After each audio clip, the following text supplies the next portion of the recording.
Hey, stream. Oh god. Hey, stream.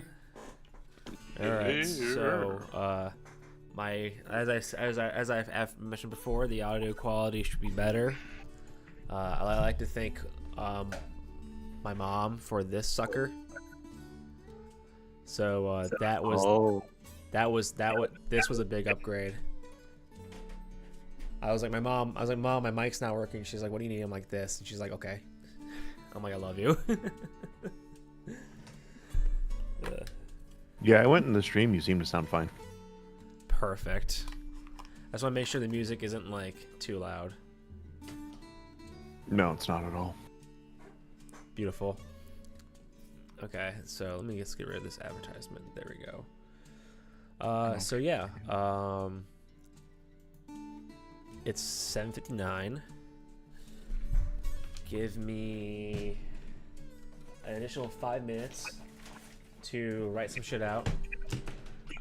This would be a good time to grab your popcorn if you were a Black Death, or a soda, or Taco Bell if you were Teddy. Actually, it might be a little too long might be a little too short for Taco Bell. Actually, today only $0 delivery on Taco Bell on orders of $25 or $24 or more to celebrate 2024. Oh well, shit. There you go. But I have mini salamis. Yeah, what? Mini salamis. Ooh, nice. That sounds good. So, by the way, after this, we gotta talk about the party for Saturday, because I'm also gonna party with my uncle. Fun fact about my uncle: the PG rating is being dropped here. Ever since my uncle turned 21, I believe. Once in a while, him and his friends will make a dick cake. They'll take the sheets, and carve a few out of them and make a dick cake. At first, it was a giant chocolate dick, and it was like the size of a little nightstand, the size of a little table, A few years ago, though, it was like 15 feet long. And supposedly he's not doing it this year, but April and I think it's bullcrap. We think he's gonna do something like super long. You know what I mean? That's impressive. It is. Yeah, my uncle's wild. Alright, I'm gonna go ahead and make that timer. Seriously, my 5 minutes are just looking at names. Oh. Okay. So here's what I'm gonna do for spells. Because I remember that when we leveled up, I also started from scratch because I realized that there were a lot of spells I had and didn't use. So I got rid of them and picked different ones. Which I think I can do. Before I actually continue doing this, I need to double check on spellcasting, and that I am able to do that when I level up on a long rest. Spellcasting. Who does that? Spellcasting. Shadow Wizard Money Gang. We cast spells. Mini salami. Oh, hey, Kyle. Yeah. Did you said you wanted to give me some pretext? Yeah. I'll just do it verbally here, actually. So, in terms of what you've been, it's been a few weeks. It's been about maybe it hasn't even been a week, Paul. So I say by this point, you're still kind of, you're at the headquarters of the Equilibrium. They're on their own island. In the sea. Mm-hmm. And basically you are going through a bunch of political jargon that you really don't matter. Basically, right now you're in between, living a life of luxury. Living a life of luxury as you wait for your next assignment. Cool. Yes, Peter said that they are quite proud of you. They're quite impressed with you, and look forward to not if but when the next time you reunite with the party. So there you go. We can definitely talk more about where Braum actually go. You know what I mean, for the summer. That'd be fun to do. That way, maybe I can like do what I'm like similar to what I'm doing tonight. You know what I mean? Okay, all right. Let me think. Yeah, I mean, because, like, hear me out, guys. I know 6 people is a lot, but, you know, bringing in, like, former players, like, once, you know, for, like, one session or, like, 1 or 2, if it aligns with the story. What do you guys think? It works out tonight because there's no Nyx. I think that doing so really hinges on that second part of the phrase you were saying about how, as long as it makes sense for the story.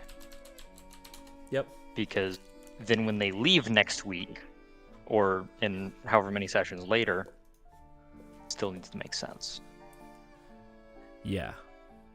I know, Like, I got you. In hindsight, one thing you could have done, is several sessions ago, right before we met. Why do I want to call him Dmitri? I know his name is Vlad. Getting close. Another generic Russian name. Ivan. There you go. Ivan, yes. Right before we met Ivan, and before we got into the Feywild, it was when. Wow, I am blanking on all the fucking names. The guy with the top hat and monocle that I hate. William. William and the other like players that you had us fight, and they were being controlled by the hag or witch with the spellbook. Those could have been PCs. That could be VCs, yeah. Now, that's PvP, and so as long as you're letting the other people know that what's about to happen, you're all on the same page, that would work. Because that made sense for the story. Yeah.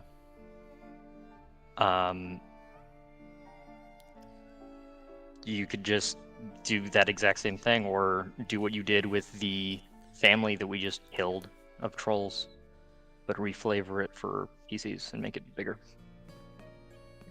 And I think you said you were level 7 now. Yeah. Yep. 7. Yeah, I'll show you guys how I kind of do it, because mind you, this is my first time doing it, so you know, we'll see how if it's forced or if it's, you know, cool, you know, we'll see how it is. Oh, wait, are we doing a PvP session? No, we're not doing a PvP section. Oh. I kind of blinked out for a second, and I was like, wait a second.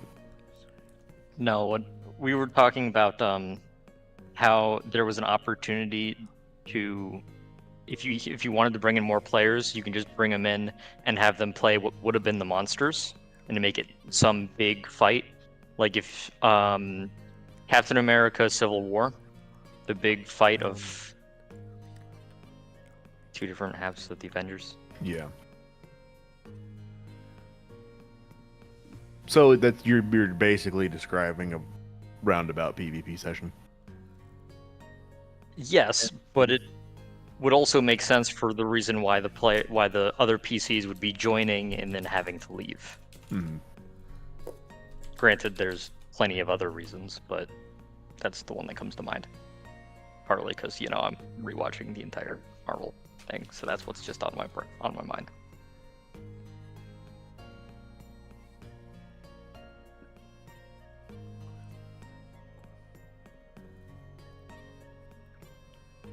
One Turco.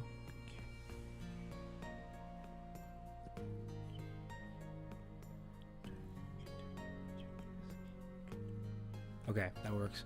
All right, is everyone ready to go? Yep. All right, cool. So, I think so. All right, sweet. Now we can begin. So, this takes essentially a place after the fight that you all had. It's day 15. Let me see what day it is. It is day 16.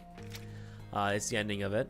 You had just beaten the Rothrin family and had just come across a capture and apparently supplier of their Molotovs.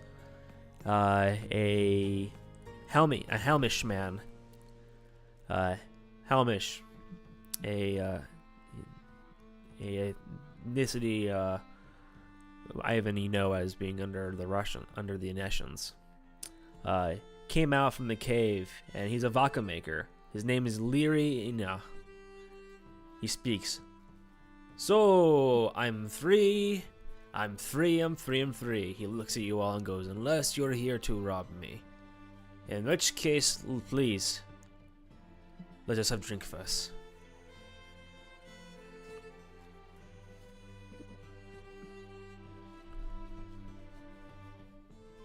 Drink? Yes.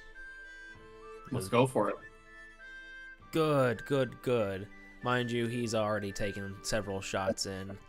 The kind of vibe you get is this man partying, or was this man afraid of the firefight? And the outcome of. You guys kind of raid their camp. There's plenty of loot to go through that it's kind of getting too late to really look kind of like really inspect. But you find some food that they were cooking. Various looks it's hard to tell. Maybe it looks like squirrel meat. And raccoons. It's not badly made. Lero comes over with spices that he tamed and puts them on him, and he looks at him and goes, I've been living off raccoon meat for some time. This isn't too terrible. However, though, I would love some fish. Anything from a lake except this. And by this point, he plops down with his accordion and starts a rather interesting polka sound. Hold the fuck up. Promise drinks. Don't start singing until I have a drink, goddammit. He stops. He stops without saying a word, gets up, gives you a bottle of vodka in itself. And Thank you. And as he's walking around with other bottles, hand him over, you hear him go do do do do do do do do do do do do. He starts singing a song in his native tongue.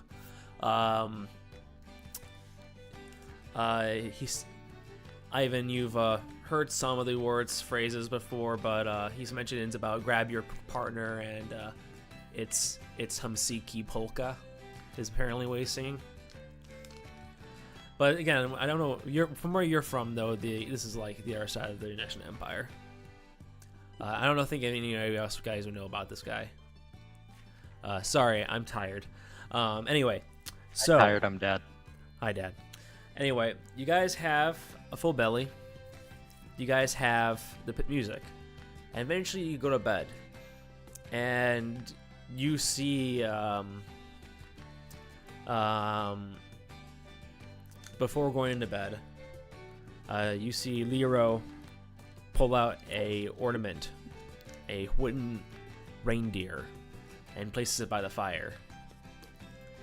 He lays pine needles around it and strokes its head and speaks in his native tongue before rolling up to the sleeping bag next to it and goes to bed. He, before going to bed, he speaks out and goes, "May Hervoy bless us." And he starts snoring away.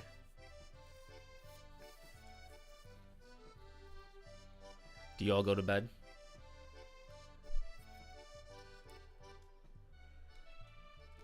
We probably can't we? Yeah, it's almost, if anyone wants to stay up, I mean, that's up to you. I'm a little hurt from the battle, so I think I'm going to go to bed. Even though I'm feeling a little bit better, I'm still going to go to bed. Okay. Relix has been drinking until he passes it out. Beautiful. We expect nothing more. What does Ivan do? Which god did he praise before he went to bed? Make your religion check. That is one of the many things I'm terrible at. Let me see. I have rolled a 1. Okay. You know that, you know how I've been saying all this time that you know stuff. Yeah, apparently you know shit. No. He knows actual shit, like he's studied cow manure. Yeah. Indeed. Well, he does. I may not know nothing about the god, but he does mention about praising, and I just kind of, under my breath, kind of do "Cartro video," which is just saying he's a fucking idiot in my native tongue. Before I would like to sit by the fire and keep watch. Okay. You sit by the fire and keep watch. As this is happening, Paul, you are currently in your rather large room on the island. The sun is already setting, and outside your window you see the sea beyond, and the lighthouse that marks the outpost of the island of the Order, circling around, lighting the sea around. You're currently at your bedside, and when the servant enters in and gives you your evening of cookies and peanut butter on bread toast, not toast but like bread. He looks at you and goes, "Is this an excellent cuisine for you?" Yeah, it looks pretty good, but you forgot the peanut butter whiskey. There. Yes. I guess I can raid.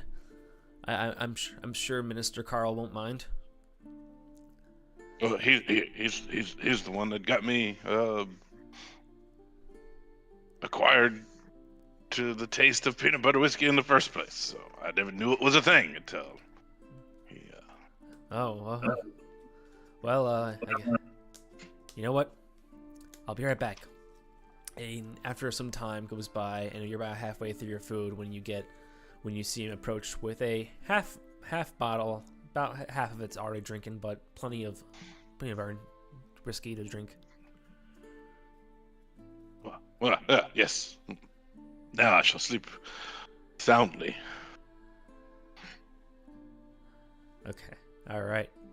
As the night approaches, you lay down, and it is another peaceful night for you.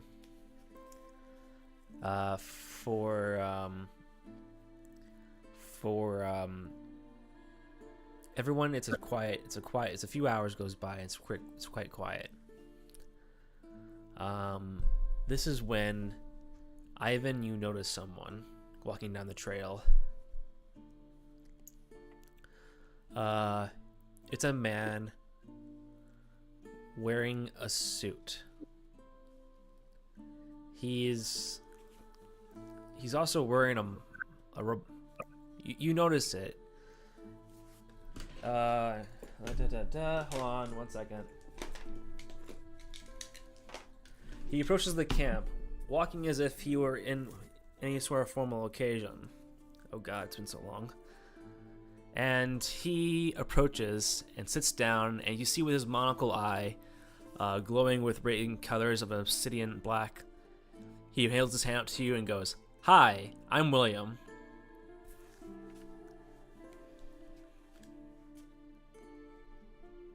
I look him up and down. Give the coldest fucking sound before just kind of spitting in the fire. He looks over and goes, "Oh, I see. You know what? I like your spice." He goes ahead and picks up a rock and he looks around and goes, Where is he? I'm not gonna bother those two. They're in a deep sleep. He points to Carl and Trickster, who are sleeping against each other's backs, almost cuddling with each other. Instead, he hurls a rock and throws it, the pebble, right to Relix. Does it hit him? Does it hit me? It's a 28.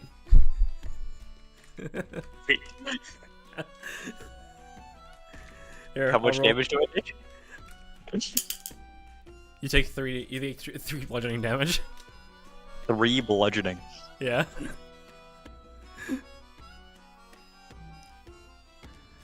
And am I correct to assume I wake up? Yes. You wake up, and as you wake up, he looks over at you. He looks at you, Ivan, and goes, "Watch this. Him and I get along so well." I'm drinking and sleeping. Hey, how's it going, Relix? Oh God! Spill my coffee. Ah. That's what you get, William. Yeah. Okay. Yes. I am going to cast Thunderstep. Okay. So now it's Thunderstep. So anyone that isn't already awake in the cave wakes up, and I teleport out of the cave. Okay. Everyone does wake up. As you where do you teleport to? I am teleporting to the farthest point I can see through the cave mouth. Okay. To just fuck away from William. No, fuck you, goodbye. And I'm out in a puff of smoke. All right. As he does that, William looks over at you guys, including Lero, who's waking up, and goes, "Don't worry, I will bring an extra." And as he disappears, you feel someone wrap his arm around you and goes, "And buddy one," and then you see him. You feel it's kind of weird because he kind of grabs you, Relix, and does a back thing. As you're about to fall on your back, you land in a bed with him. And before you realize what's happening, you see to your left something towering over you. It's a sleeping Braum. And this is when you see Relix go, and a new player enters the arena. And Braum, you land on the ground. Your clothing is neatly next to you. Appears neatly next to you. Relix, you are still locked in arms with William, and he looks at you one more time and goes, "Before you get any more feelings for me, don't overstay my welcome." Fuck off. No, fuck off. Fuck off. I cast a step to get as far away from him as I possibly can. Okay, I guess he misses the fine. We'll get him back. At this point, I can only get 30 feet away from him, but it's still something. Fuck you. No. Fuck you. Fuck you. I don't care. Fuck you. And I I don't turn my back to him anymore. I just keep floating away back to the mouth of the cave. And just keep saying, fuck you. No. Fuck off. I wanted to sleep. I was happy in my drunken sleep. Adventure is out there. Come on, I got a story to tell you. Adventure was when me was sleep. No. Come on, I'll heal you. And then he snaps his fingers, and the scuff kind of goes away. You're back to health. He goes, "Anywho, Braum, sorry to wake you. How are you, buddy?" I was dreaming about. Well, that's another story. I guess I'm okay now. Where am I? Who are you? It's me, William. I know you can be a little forgetful. But you don't know. But don't worry, you didn't forget this guy. You actually don't know him at all. He points to Ivan. He goes, "This is Ivan. He's a new player into the game. A man who honestly I can get along with. You see, from what I could see, Ivan hates empires, which is essentially the bread and butter of how I get people on my side. Ivan, this is Brahm. Brahm's a forgetful Loxodon who has a... Well, let's just say Socrates pales in words compared to him. He may be forgetful, but he's not as forgetful as you. We have already met. Oh, yeah, you're right. Guess I didn't see that. Guess I didn't see that one. Anywho. Well, Forgetful. My mind is as strong as a steel trap. That's rusted over years and years and years. yes. Anyway, Who are guys. you? Where am I? Brom, don't forget, we're a treat. Hey! I remember you. Yes. We are a tree. At this point, Relix is floating near the ceiling of the cave, still just trying to get as far away and saying, "You," under his breath. Brahm, hi, nice to see you. Can we all kill him now? Guys. Who? Me? Kill me? Him. Yeah, I'm not what? pointing to you, Brahm. I'm pointing to him. Oh, him. Me? Who, me? That was as good as any other time. He looks around and William looks around and goes, "Whoa, we're getting hostile here. I guess I can just jumpstart this now." And you see the holy relic start to shake and tremble. And Lero, who is still half drink in a drunken state, looks over and goes, What?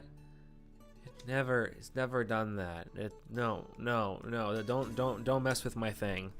And you see William kind of do one of these, and you see his hand stop, and he moves his hand down to the ground and pulls it back, and he goes, "Lero, you're gonna go on a journey. You are gonna see what is probably gonna be one of the most important events of not only your people's history, but of the entire world. Let's see what happens when an ancestor is willing to kill his kin. And let's see how far I can go." And then as soon as he says that, he starts to chuckle a little bit. And as he chuckles, everything around you starts to swift and change. The holy relic takes center stage and is starting to turn and swirl. You see it start to pulse with the radiant energy, and it's starting to activate. If anyone has if anyone wants to do a religion check, feel free to. Religion check. Thing I'm very good at. I'll do one too. Yeah, why not?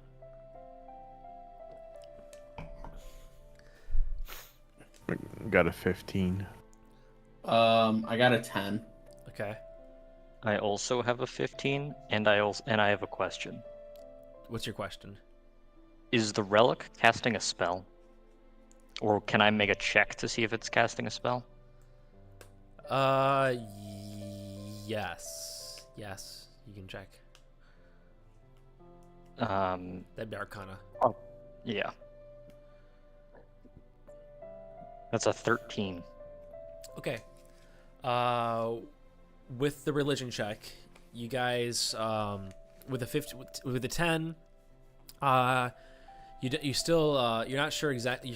You're thinking, as far as you know, Nutmeg, this relic is starting to emit energy of some kind.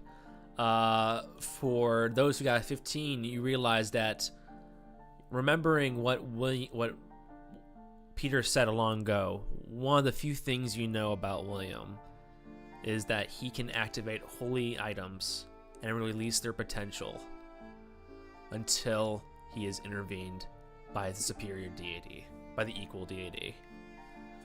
And relics with Arcana, that thing is doing its equivalent version of what could give off firebolts, turning into a fireball, so to speak.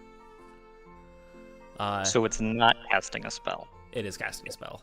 Sorry, it's not casting. Sorry, it's not casting a spell. It's like I have counter spell. Yeah, no, it's not casting a spell. Okay. Yeah, it's not casting a spell. It's just activating. Because when this thing activates, everything changes around you. Everything around you guys turns into a weird purplish blue as the artifact spins and turns. And as everything merges and turns, you begin to feel the wind of the outside, the bitter, the cold, and you're standing in something wet. You guys, everything starts to settle. You see trees all around you, with a massive lake to your left. And in front of you, you see the holy relic fall into the hand of a man as he does one final carve from it. And as soon as he does that final carve, he looks over and goes, "What the?"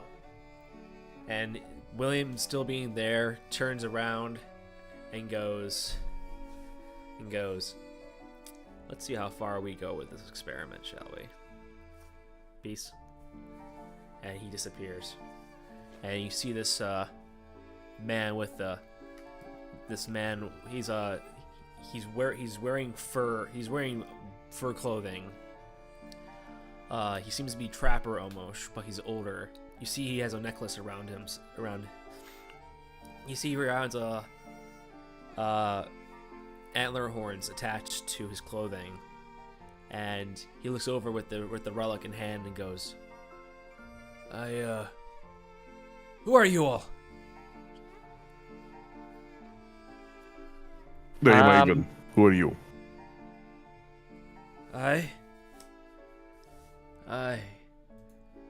My name is sorry, you almost said Elmo. My name is Ismo. I am a shaman of our people, my tribe. Who are you all? Well, he already said he's Ivan. We're confused. We are. Where Who are your people? We are the Helmi.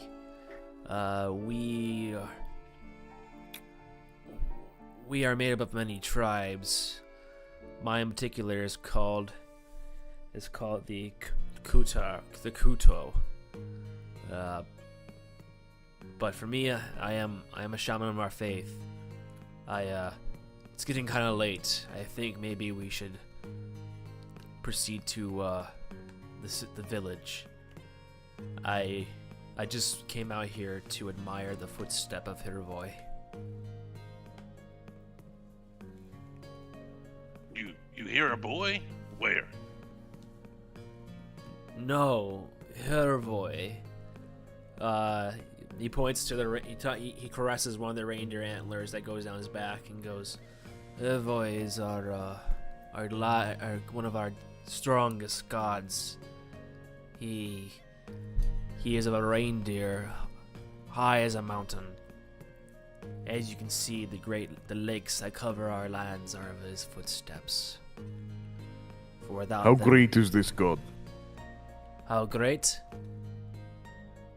This god is an old god.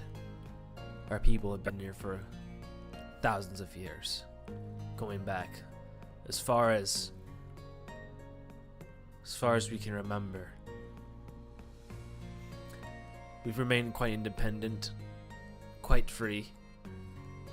We've stayed off the elves and the giants. I guess you can say it is almost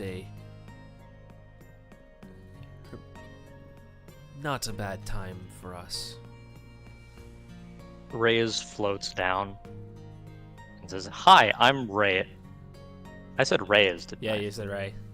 Fuck. I have 2 spellcasting characters both have 5 letters in their name, both starting with R. That sounds like a you problem. My own fault. Yeah. Relix floats down, shakes his hand, says, "Hi, I'm Relix. Where are we? Where did you say we are?" We call it Hemmeland. It's the home of us, the Helmi. And is it like... So, William woke us up in the middle of the night. Yeah. Then we came here, and this guy is saying it's getting late. Yeah. So obviously we changed places. Did time change as well? Does it seem earlier in the night? Or does time not change and it's just he's only going to bed at like 2 in the morning? Time is clearly changed. It, for what was nighttime for you guys, well into the night, is now going into the evening. It's about midday. Sounds like this early riser is also early to bed, if you know what I mean. Okay. He's an old man. Oh yeah, I'm not William anymore. Can we have a lot of questions because we don't know what just happened. Can we go somewhere and just talk and figure out what in the world's going on? Sure. I'm gonna grab my tools and make a ritual or two. You should have some time. What ritual? I'm preparing a ritual for tonight. For bad omens are in the air.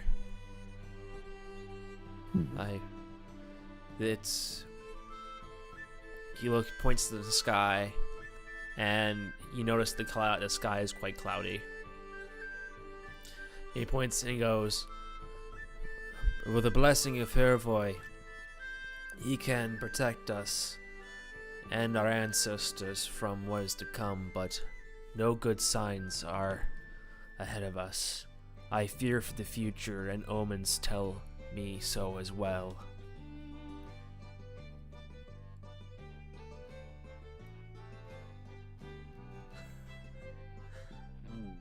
Did that make sense to anybody else? He looks. It's okay. It's okay, big guy. Oh. So regardless, do you have like a hut we can go to? Should we find the stump and sit? I can bring you back to my village. Will that work? That sounds fantastic. Oh. Do you have any alcohol? My people, we have. I'm sure we have several jugs back at our place. That's a yes. Fantastic. Which way are we going? Follow me. He starts walking and he goes, "If I'll lead the way, if you all want to speak. If you won't want me to impose." As we are following, you said that night is falling. Has night fallen yet? Or are there stars out? Peeking through, there's no peeking. Sorry, it's like midday, late evening. Midday, early evening. Oh, So okay. the sun's still up. Yeah. Okay, gotcha. Like 3-4 o'clock. Yeah. Okay, that's all. As we're walking, I would like to talk to just the other people and not him. Be like, did anyone see what in the world that relic was? It was a holy symbol of some kind. Thank you, Captain Obvious. Dude, what in the world? Has anyone seen something like that before? Can I make a history check? I fucking haven't. Yes, you can make a history check.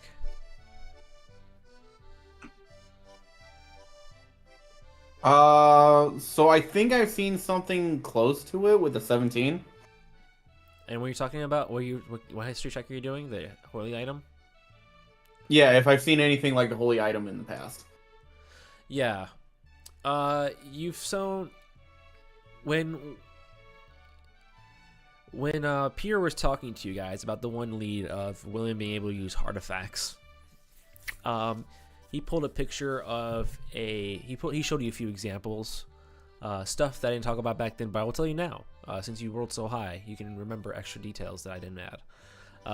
One of which being that they believe William can interact holy relics and unlock their full potential. And they can do anything such as use them to enhance spells, to negate things, or to even do things such as bring the users through may it be literal or figurative state, a certain time in which the relic was. And in this situation, it looks like you were brought to when the relic was first created.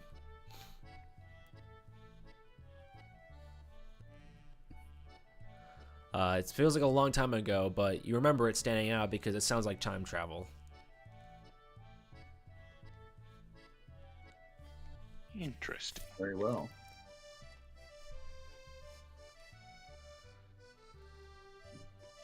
So we are back in time.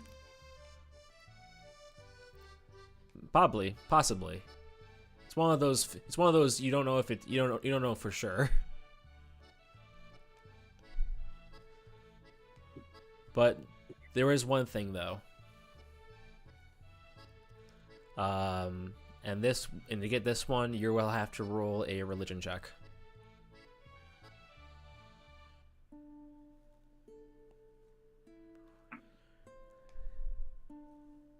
Yeah, I don't know shit. Okay, you don't know shit. Natural 1 proves that. Oh Yeah. yeah. No, you think Hervor is the weakest god possible, and that he's just a fucking reindeer. Ivan must be, slipping something in my drinks. Do you guys wish to discuss anything else?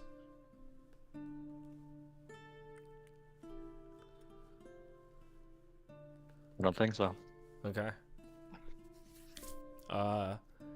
So, time goes by, and it feels like about an hour or so, and you approach a village. This village looks primal. Not primal, but saying medieval would be even going farther.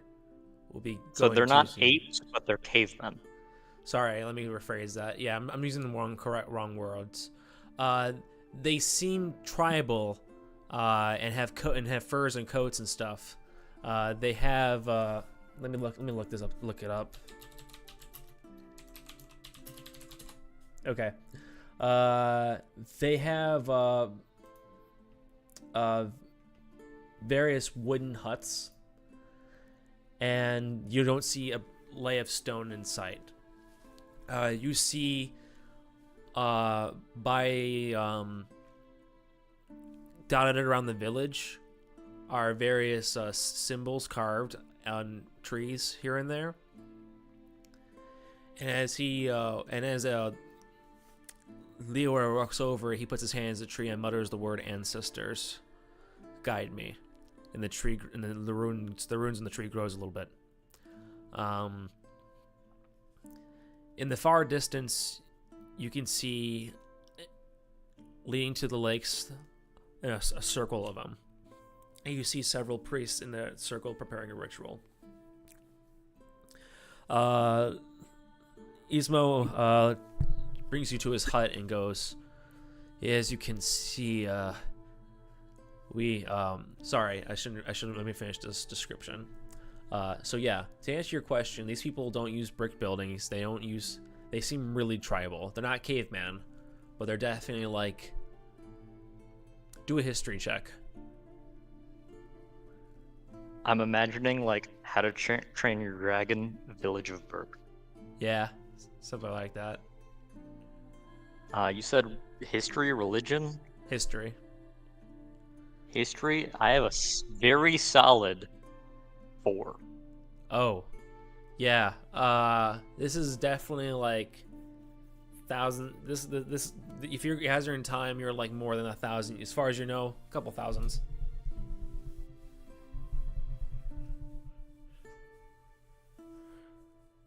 We may have to speak dumb to people. He anyway, he turns around and goes, "If I don't know where you travelers are from, but if you would wish, we'll provide you a feast and a place to stay, as well as the gold we have on us. If you can do us a favor, for we fear our ritual might go accursed." How? He brings you into his. He brings you more forwards you into the hut, and he goes, "Omens tell me that on this night something is to occur." He points to the sky again and goes, "The clouds have not scattered for several days. We've heard rumor from the south and Tiberia. The entirety of the empire is also covered by the cloud. Our Neshan brothers to the east are covered by the cloud, and the people on the horse in the east, far east, the highly sky god himself is covered by the cloud. Everywhere is covered by the cloud. This is not natural, and It's cloudy. Okay. What do you want us to do about it? Well, omens tell us that we will be attacked as we do our ritual. If you can stand guard and protect us as we do our ritual, so that we can call forth our ancestors to help guide us through and call forth Hervoy to break the cloud, then we can bring back the sun. And with the sun, we will be able to see not only that, but the stars and the gods themselves. Being so far up north, you get a different night view, if you know what I mean." And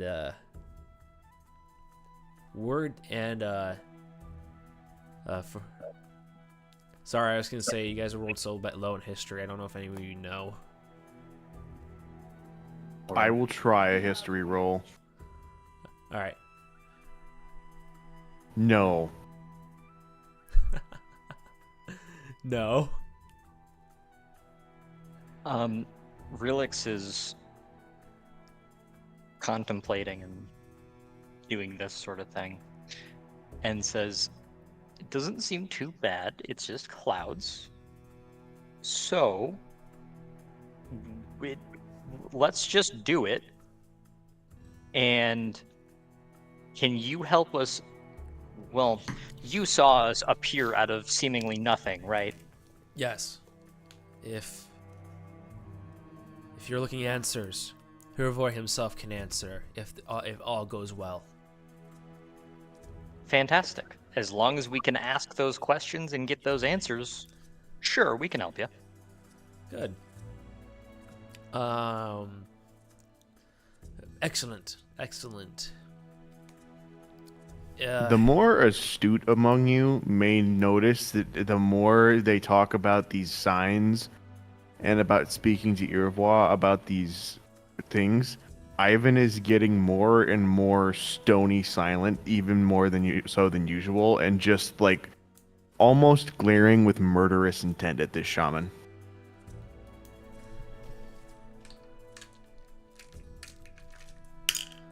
Okay.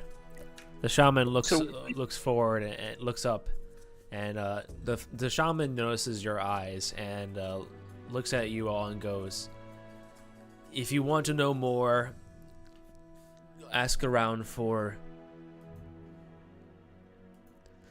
Raisa. She's been our guardian. She's been our fourth seer." In an attempt to cut the tension with a knife, Relix stands next to Ivan and says, "Great, we'll go talk to her. How much time do we have before the ritual?" We will be doing it in about 3 hours. Wonderful. And it's by the lake, yes? Relix Yes. starts to like back away and try and like push into or Yeah, pull so Ivan. actually, correction, 5 hours. It's quite late. 5 hours. Bye. 5 hours by the lake. We will be there. Okay. He starts stumbling off, and he kind of trips as he stumbles off. Looks over at Ivan, and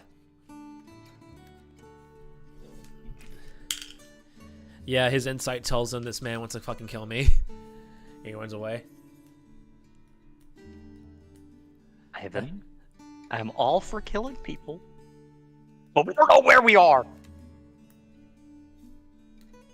Where are we?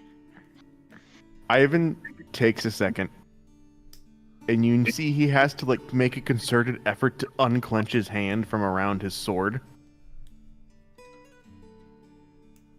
We may not know where we are, but they do not know where they are going. They don't know anything. They are fools. They are lost. They are weak. They ask for our help because they are unable to provide their own. This god is some... Gods are a scourge upon the world. And this is when you hear a voice familiar kind of echo to you, Ivan. And you hear the voice is familiar and goes, "And that's one of the ways to get people on my side. Because they feel the exact same way as you do and I." And Relix, you hear this too, and he follows this with, also Relix can hear this. I just know he loves hearing me talk. Fuck is that? It's William's Who voice. the fuck? It's like an echo in the distance. On that note, let's go find that foreseer that that guy was talking about, while I search for the alcohol that guy said was here, because I need to get the voice out of my head. You see to your corner there is a clay jug that is tilted open. Inside appears to be, oh my god, Relix. Roll for alcohol knowledge. That's intelligence. Yeah.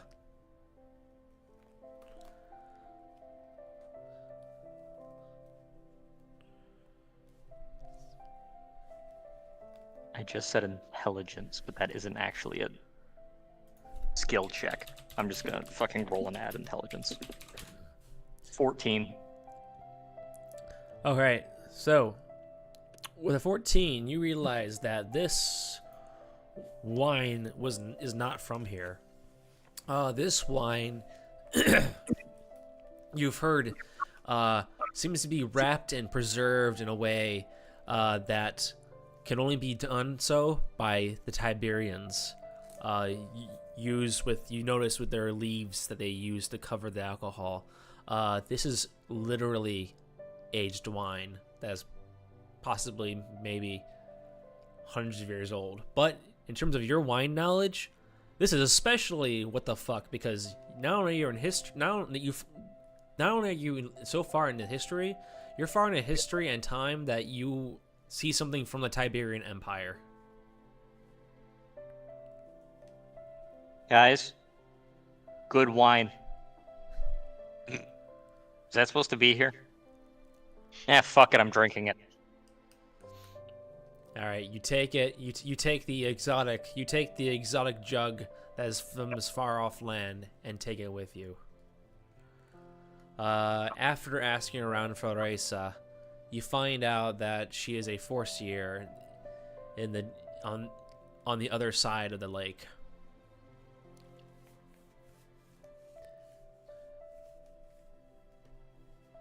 Do you guys wish to walk there?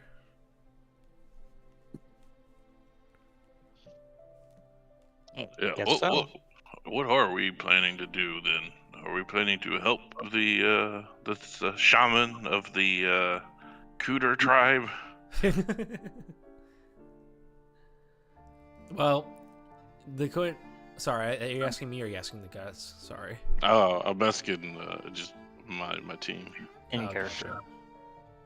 sure. To be honest, I don't care if we help him. I just don't want to be here. I don't want to be here either, any more than you. We might have to help them to leave, though. Exactly. And who is deciding that? Who has given up so easily that they would just trust some god they've never even heard of before? Over their own skill. And some people they've never met. Precisely. If The y'all elephant have- is wise. If y'all have a better idea, I'm happy to hear it. I don't know what I'm doing. No, my idea is we burn them all to pieces. Destroy the whole village. I don't just mean, how do we get back to our time? Well, I was thinking maybe the same way we got here. The next time that William fucker shows up, I'm going to grab his dick and twist it. Okay, Twist his so we go dick! right. That guy does have the relic. Dick twist. Okay, so we just go get the relic from him. Yes, precisely. We take the relic. Maybe we destroy it. Maybe that is what sent us back here in the first place. We destroy it. I do think that that's what sent us here, but if we destroy it, Think about it this way. That's what sent us here in the future. If it doesn't exist in the past, how can it send us here in the future? We end up in our own time. I'm sorry, I just created a time paradox. yeah, I was about to talk about the time paradox Yeah. because I was also going to talk about that if we break it and then it doesn't send us back, we just broke the only thing that we could possibly actually use to send us back. You don't know that that's the only thing we can use to send us back. If it doesn't work, we find another one.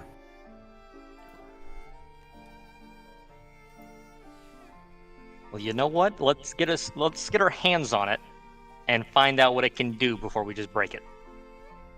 I kind of like the idea of just breaking it. Alright. We kill Shaman, take the charm, see what it does. Okay. Maybe burn down the village. You know what? Whatever. Just don't burn the alcohol. All right. Speaking of, was there another jug of that wine? Where did you find that? I don't know, but you want to try some? Please, yeah. Oh, yes. All right. As you guys start to turn and start to walk towards the circle where the artifact is,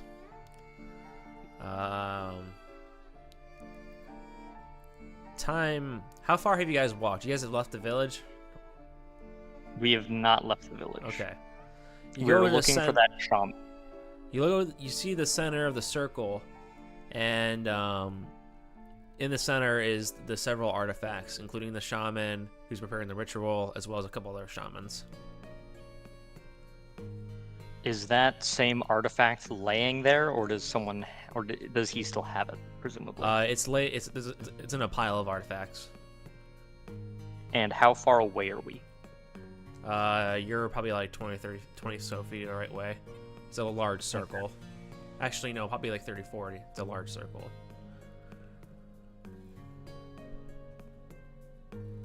Okay. Ivan, I know you want to kill these people. And you can.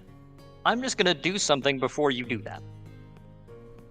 And the second I finish that sentence, I cast Misty Step to go there. I pick up the relic, and then I cast Misty Step again and disappear. Okay.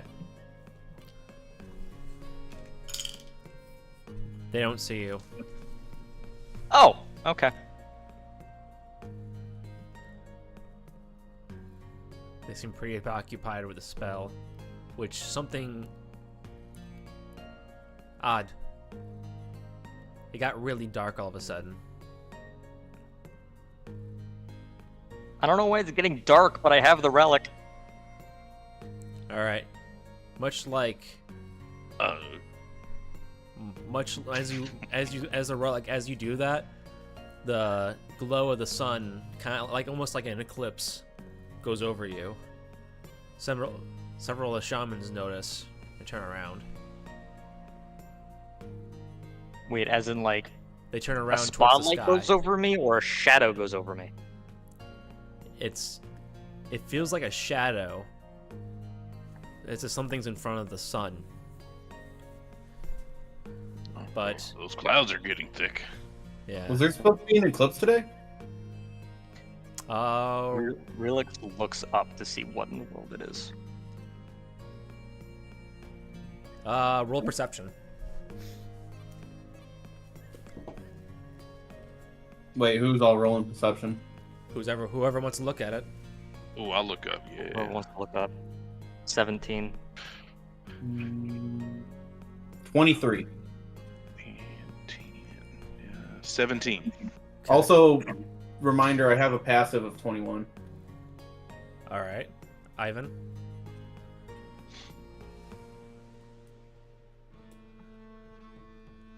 Ten. Okay. Ivan, it's hard to make out, but everyone else, you see it. And as you see it, you are engasped by it. You are, Ivan, make a Constitution saving throw.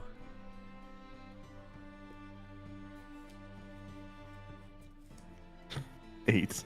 Okay, you guys looked intently to it and you saw it. Ivan, you also looked into it and tried to look it away, but you saw it too. The sky, it feels like is starting to warp. You see in the sky what appears to be not the stars in space. It's of purplish, brownish, blackish color almost. You see secretions appearing in the sky, and as you look, you feel a drop on your face, Nutmeg. It's of purple ooze. You feel it fall a little around you, and you see the shadows of the ancestors, the trees, beginning to grow larger and engulf you all. Before you know it, it's been several minutes, and as you snap out of it, you snap out to screaming, which might be might be music of joys to Ivan. That is until you see what's behind you. Around the circle, these elders begin to you see these spirits almost come out, and they look like they warriors of past. But when they come out, though, they don't walk towards you with words of wisdom like in the past. They assault the shamans and stab them. You see several of the other ancestors fly out from the totems and approach the village. Noticeably, their runes and their totems covered in this purple goo that is now drizzling from the sky begin to go into the village and start going through tents and huts. You hear screaming and more screaming in the distance. And this is when one of the largest totem in front of you guys, the largest tree with the runes, this figure approaches and comes out. You see a rather, let me see here.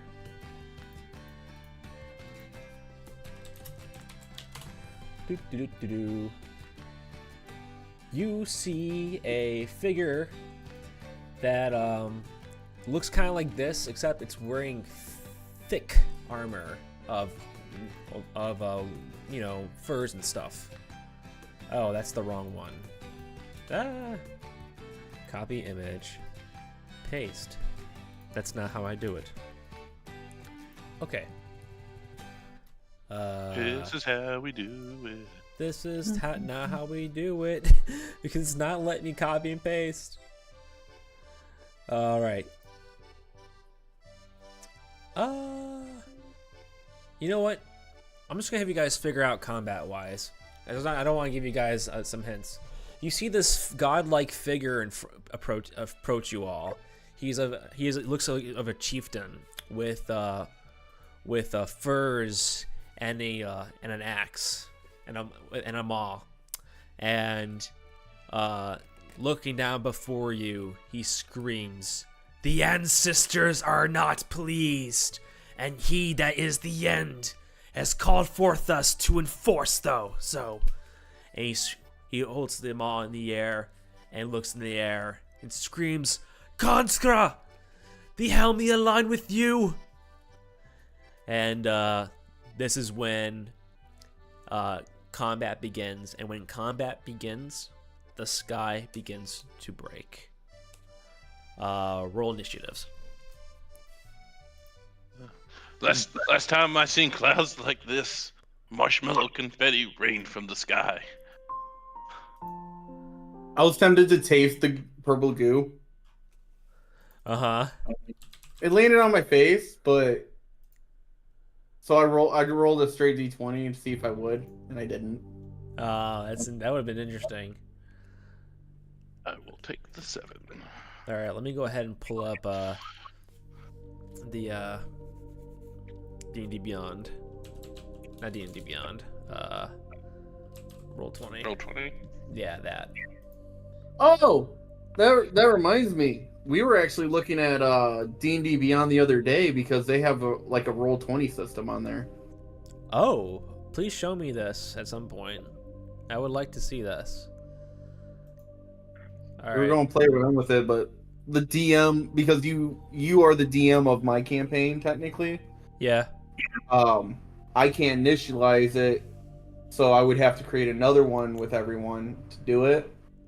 Uh-huh. So we were actually looking into it. It's a lot simpler, but it doesn't have as much as Roll20 does. Gotcha. All right.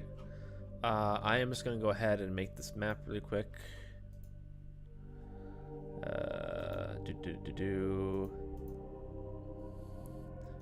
Hope you guys been liking the session so far.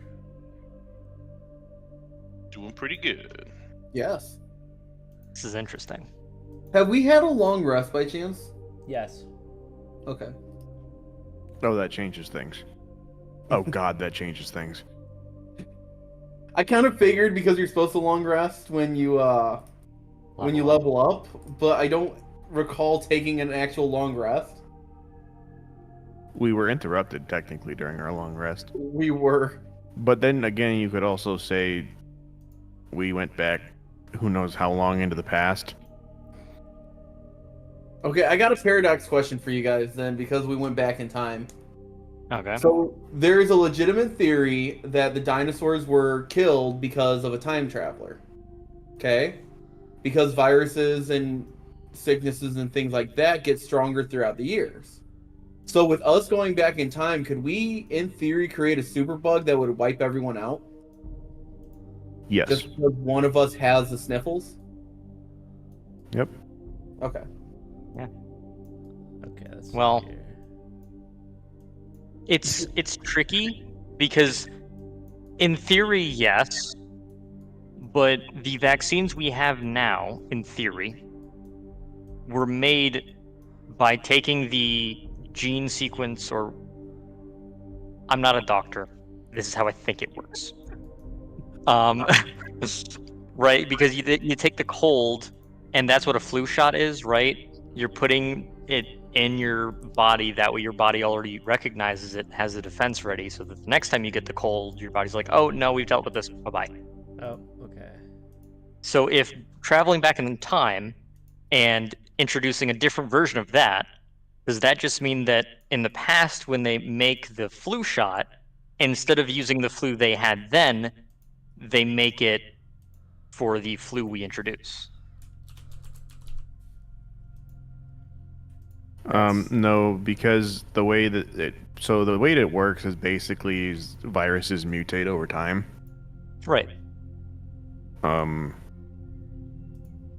and some of them can mutate to become deadlier. So a cold now could be a death sentence then. So imagine if someone went back in time and just dropped COVID-19 in during the bubonic plague. Timing is important too, because if they're already dealing with the bubonic plague and you introduce COVID, Everyone's dead. yeah. They don't, and you gotta remember, with COVID, we had intubators, we had, all this advanced technology to treat it. So, But these people have styles. You're right. We didn't have cure wounds. No. Yeah. All right. yeah, they don't have cure wounds. All right. Here you guys are. Let me go ahead and flip over to the new thing. Do that scene. There we go. And yep. So here is. Ooh, it's right. I can upload it. Okay. Okay. You know what? Yeah. I will do this just because it's gonna be scary. Let me save that image. In the process of this, can my cannon go off? Your cannon? Yeah. Sorry, I'm trying to remember your cannon. My cannon gives everyone within 10 feet of me temp HP. Yes. Sure. So Yes. that is Relix. Hi. So you and me get 10 temp HP. Nice. Okay.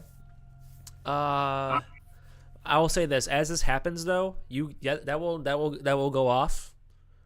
But you hear him muttering a spell, and when he calls out the ancestors, you feel something spoopy happen. Doodle doodle doodle doodle doodle. Actually, no. Let me. I gotta do this right. Okay. There it is. What? Sorry, I'm trying to find it, but I lost it on my thing. So this is what we're gonna do instead. This little guy here, he's a skeleton. You see a bunch of skeletons come out from the ground.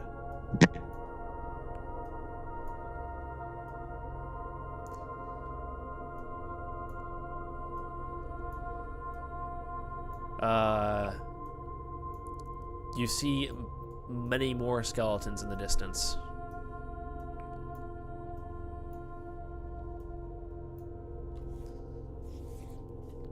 Relix, I'm not liking this. Welcome to the club.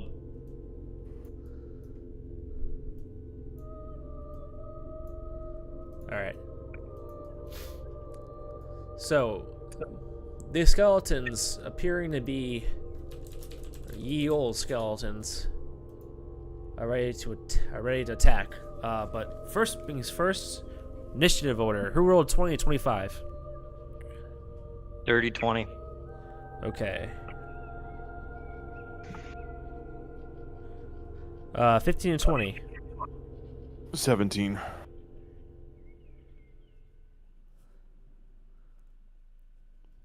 10 to 15. 12. 11.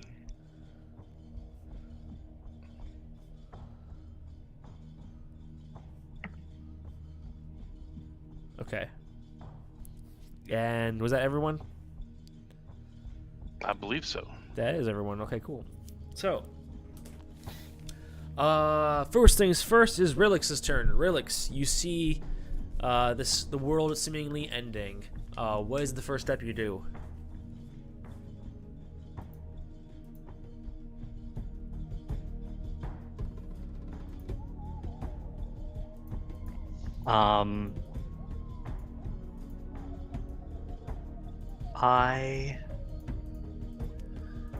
Oh, fuck. think the first thing I'm gonna do is I'm gonna deal with the shit. Fuck it. I'm gonna float. Yes, I'm gonna use my boots of levitation to float upward 20 feet. Okay. When I do so, do I still provoke opportunity attack from the skeleton? You do. Okay.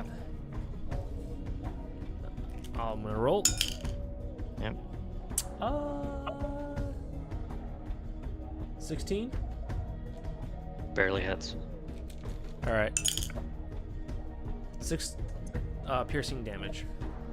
6. Okay. So I float up 20 feet. And fuck it, I have a new toy. I'm gonna try it. Okay. While I float up, it seems like I am, while the clouds are parting in the sky, it seems like I'm pulling the clouds towards me as well. And then I have them fly towards a spot within range, and I cast Storm Sphere. All right. As you do so, make a Constitution saving throw. Actually, no. Do you look up in the sky, or do you just look at the clouds? Right. I'm not even looking at them. Okay, never mind. Take that all back. The clouds do so, and you do that. What is it that I gotta do? So I choose a point within range, and I'm gonna choose right here, I think. And then every creature within, and I make a 20-foot sphere. Every Okay. creature within 20 feet needs to make a strength saving throw. Okay. Okay. DC 16. That's failed. That passed. That one passed. That failed. The other skeleton gets so scared by the clouds he just falls apart. Okay. So Natural 1. These two make it. okay. So anything that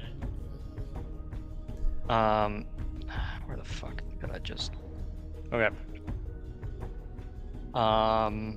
Anything that fails takes 2d6 bludgeoning, and then while anyone's in the sphere, it's difficult terrain. And Okay. then I'm going to use my bonus action to target the big bird thing. Also, can you put something where this arrow is so we remember that there's a 20-foot sphere there? Yeah, let me get something out.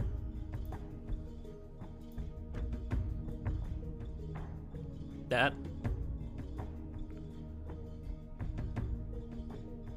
I can't see it. Oh, you can't see it? Neither can I. Yeah. Okay. Yep. Yep, there we go. Yeah, does that work? It ain't nearly big enough, but it'll work for now.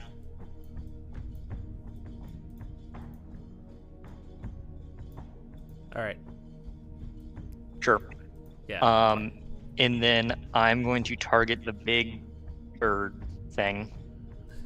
And there's effectively it's a storm, right? It gets zapped with lightning. Okay. And since it's inside the sphere, I have advantage on the attack.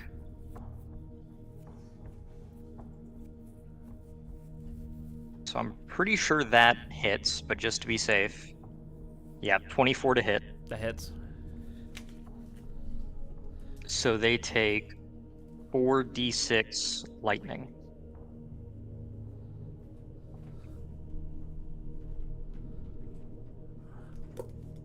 So the god takes 11 lightning damage, Okay. And- go ahead.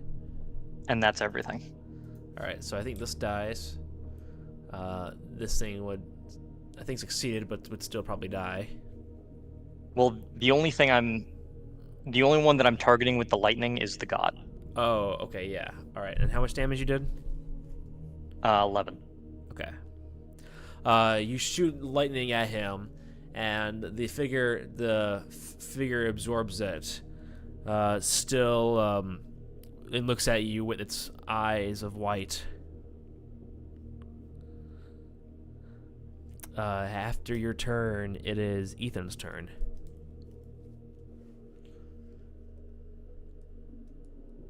Am I all good? Eh? I failed that con save earlier, and you didn't tell me what happened to me. Oh, what cons? Oh, you failed it. Oh, yeah. You saw it in the sky. Remember, I'm trying to bring me back. It was right before combat, correct? Yeah, I saw that thing in the sky, and I failed the con save, but nothing happened to me. Okay. You take seeing in the sky. God, I'm trying to remember the thing. He was like engrossed in what was going on. So, Ethan, looking in the Yes. sky, you are looking at this thing, and you make it out, and it's beautiful. It's kind of like opening the Ark, and then it ends up like when you open the Ark. And I turn into a puddle of goo. It feels like that because looking in the sky, the clouds dissipate and you see it. In the clouds, weirdly enough, you see Carl and Trixta floating off into the distance, into the sky. And as they float into the sky, you see a mouth so large it is engulfing the entirety of the planet. You see rows of teeth, the body circling the thyma like it's prey. You see it something inside of its mouth like a purple sun in the deepness of its gullet. And you hear words speak out. You see me and you see thy. Holy shit, that hurt. Okay, I'm about doing that again. You good? Yeah, it's been a long time since I've done that. You've become thy victim, so you trust thy.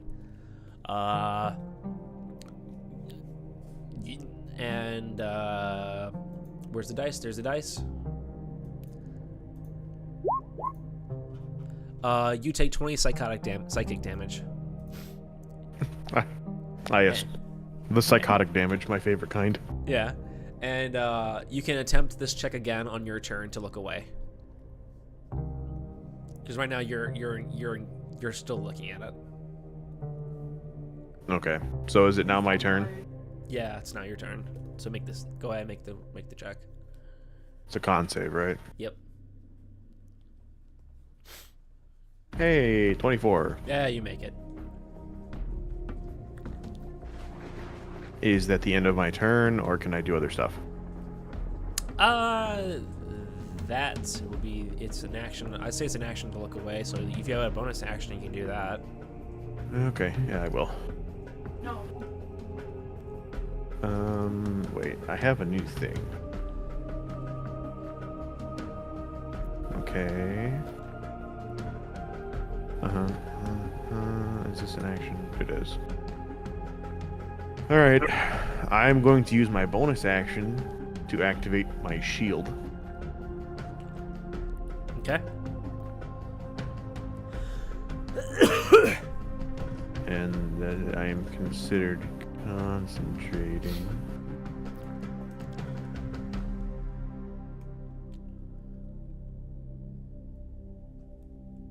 And then I'm gonna go 1, 2, 3. I'm gonna step up here, and I'm gonna get ready to punch the god the dick next turn. Okay. I wouldn't stand there.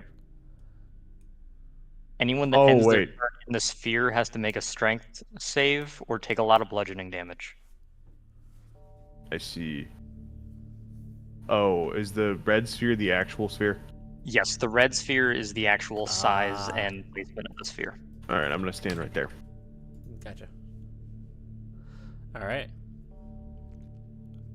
Wait, So- what's my strength? My strength save's pretty good. I could probably do it, Okay.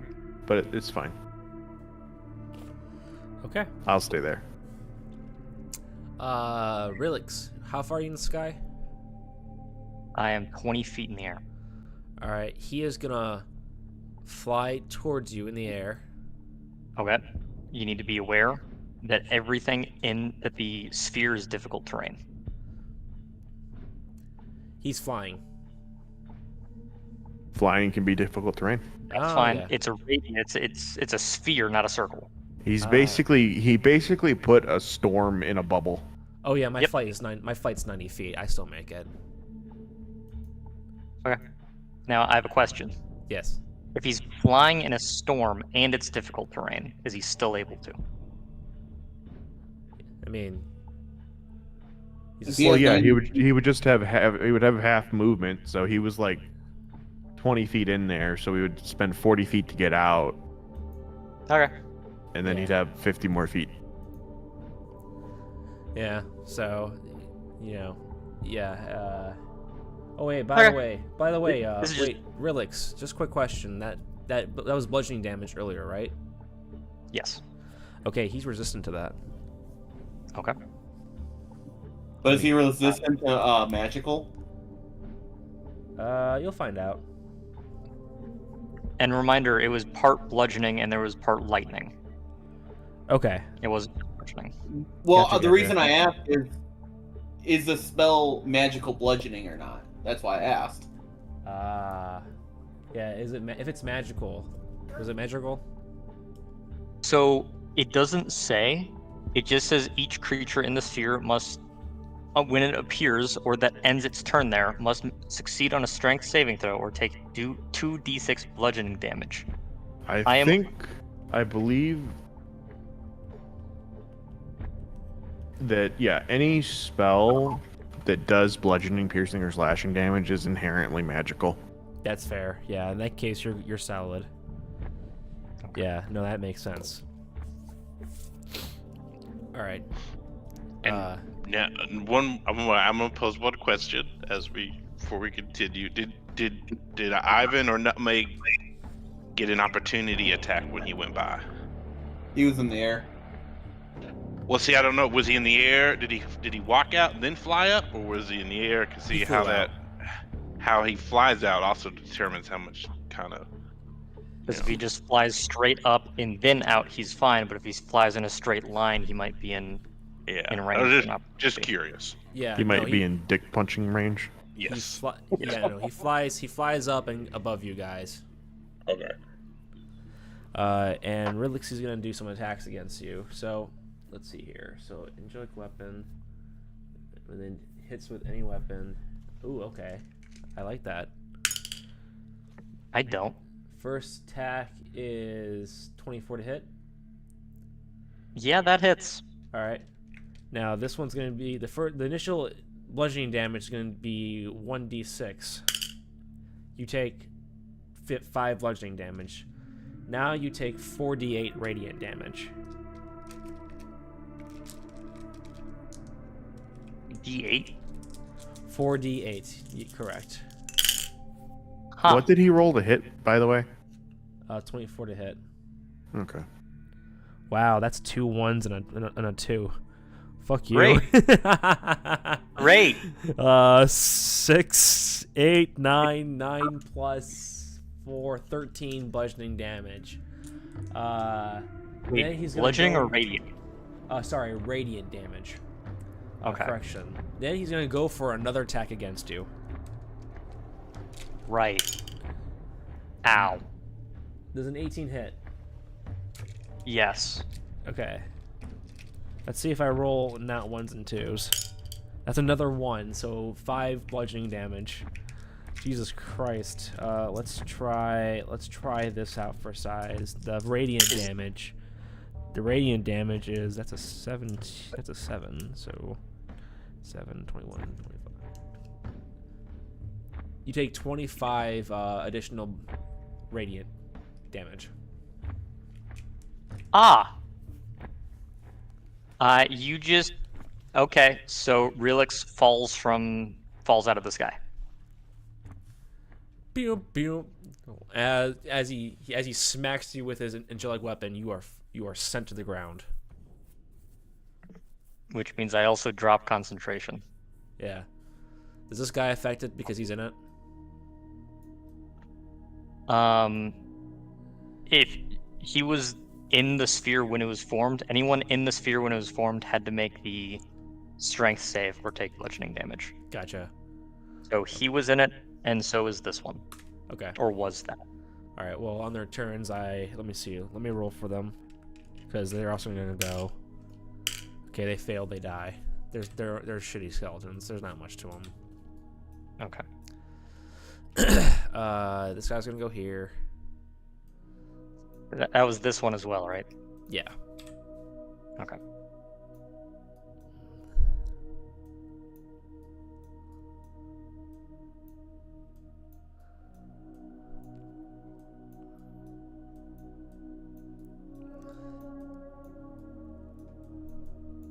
Okay. This one's gonna attack you, Brahm. That is a 21 to hit. Okay, yep, that hits.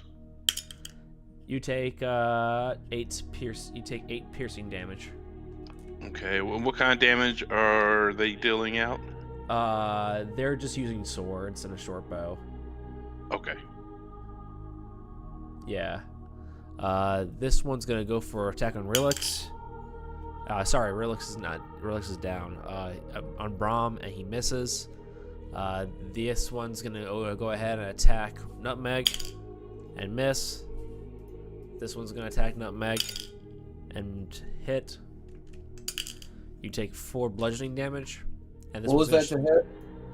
Sorry, 20. That was a 23 to hit. Yeah, that hits. How much bludgeoning? 4. And this guy's gonna go shoot his short bow at you. As I drop my dice in the round. He misses. Okay. So yeah, that's their turns. Next up is Teddy. Nutmeg. Nutmeg, what do you do? I'm gonna start flying straight up. I know I'm gonna take the 2 opportunity attacks, but I'm still gonna fly up. Can I not recommend that? Why? Did you not see what happened to the last person who decided to fly?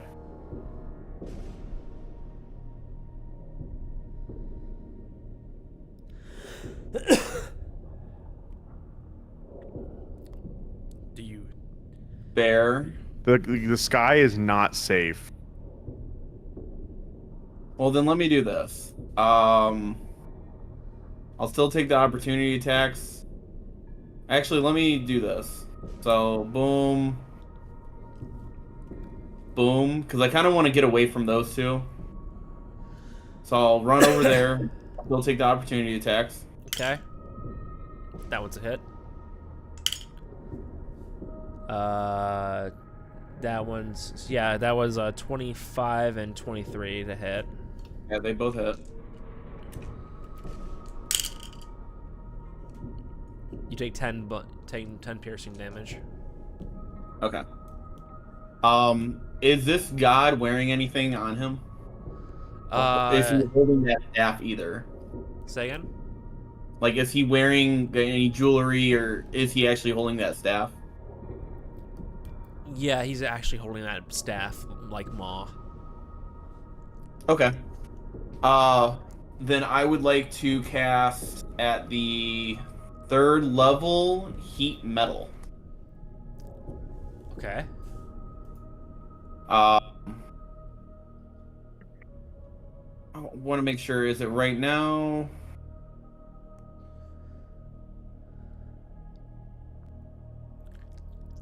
Okay, so it's okay. So at first, he will take 3d8 damage, fire. Okay. So he will take 9 fire damage. Okay. And then on top of that, if a creature is holding or wearing an object that takes damage from it, the creature must succeed on a Constitution saving throw or drop the object if it can. If it doesn't drop the object, it has disadvantage on attack rolls and ability checks until the start of my turn. And then as a bonus action, I can reapply the damage, which will keep causing it. Okay, he did make the save. I don't even know what the save is. Gonna say it was a dirty 20. I know. I'm just saying I don't know what the save is, unless it's just my DC. Oh yeah, it's your spell. Yeah. Okay. Your, what's it called? Save DC. So he still holds the weapon, but I'm pretty sure he still gets disadvantage on the attack rolls and ability checks from it. Okay. Yeah. But with that, I still have my bonus action. So bonus action, I'm going to shoot my cannon. All three of us. Sorry, Relix, this isn't you. Yep. 9 temp HP all around. And that's my turn. Okay. Next up is Bram. Okay, I'm just getting that 9 HP on me here real quick. Okay. Oh, wonderful notes here. Okay. All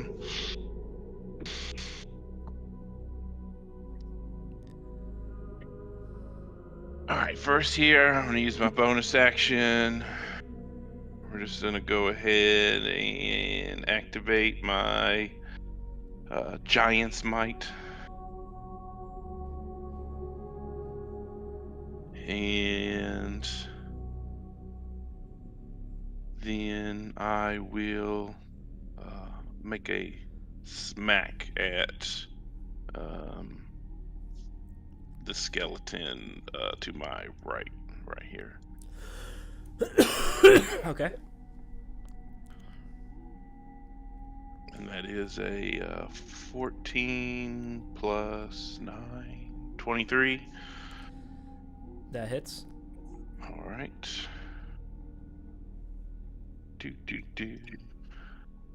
I will also throw in a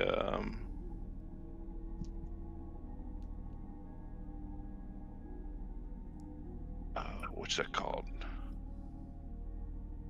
Oh yeah, defensive flourish on there too. It's been too long since I played my guy. Alright, so that's gonna be where's the D8? D8 is a 5 and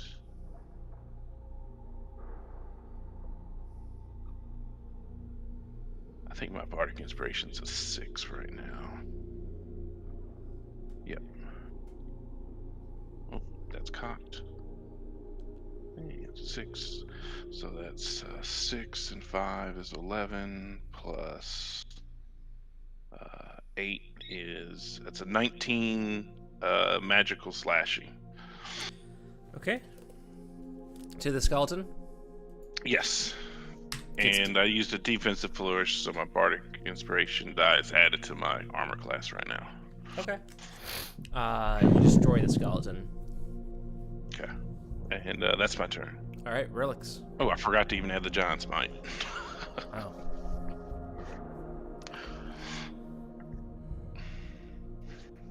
I'm making a death save. 9. Ooh, that's a fail. Yep. Okay, that's all I got. All right, after that, it is Ethan's turn. Okay. I'm going to shout at this flying creature. Come down and face me. Face someone worthy of taking your punches, you false god. He turns around and goes, God, I am the father of this tribe, and I will also be your daddy. In a non-fetish way. I kid you. He doesn't. I just kind of bang my sword on my shield and kind of just. I'm gonna ready my action to attack anything that comes near me. Okay. He calls you out still. Ethan, is that your turn then? Yes. All right, now it's my turn. This guy is gonna go ahead and look around, and yeah, he'll take you on, Ivan. First, he's gonna attack you from the air. He's 5 feet hovering in the air. He's attacking down. The first attack is a 19. Miss. All right. That's a 20. Misses. Oh, that's right, because with adamantite, does it still hit? It doesn't do critical? Oh, it's a natural 20? Yeah, natural 20. Okay, he still hits me. Yes, he hits me, but I do not get crit. Okay, cool. That's fine then. And actually, what is the total roll on that? Total roll was... Because I think if I cancel the crit and he still misses me, he doesn't get the auto hit. I'm adding 20 to the attack, so it'd be a 28. It'd be a 28. I'm adding 8 to the attack, so it's 28. So first things first is the bludgeoning. It's kind of great. You need to roll an 18 or higher to hit me. Yeah. That's a 6 bludgeoning damage. Okay. And next up is the radiant damage. 10. Oh, one thing. He was supposed to have disadvantage on those attacks, right? Oh yeah. All those attacks are with disadvantage. That's my bad. Oh, how come again? The heat metal. Oh, fuck, I forgot about that. Sorry, I'm getting tired. Fuck, I'm getting tired. Thank you, Shit. Paul. You just saved us. Hey, no worries. Alright, let's roll it with its advantage with the natural 20. The game has a lot to remember. I know, I'm also running on only a couple hours of sleep. Fuck! Well, I miss.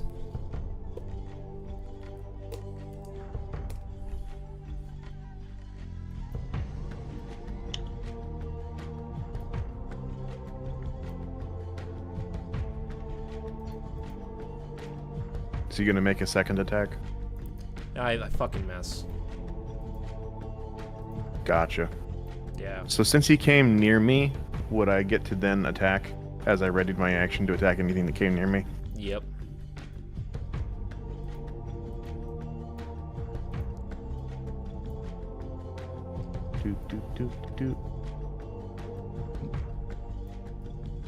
It was a 21 hit.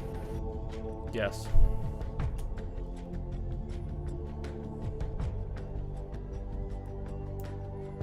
Okay, so that's 10 magical slashing damage.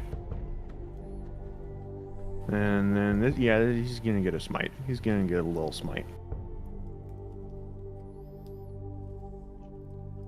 Feel the power of the true gods. You just say just a little smite. So he gets an extra 10, was it lightning or force damage? I forget what I do. Fuck, I don't remember. I'm tired, dude. We'll go with force. Yeah, let's do force. And then second attack does an 18 hit. Yes. Alright. 9 magical slashing, and we'll do another little smite.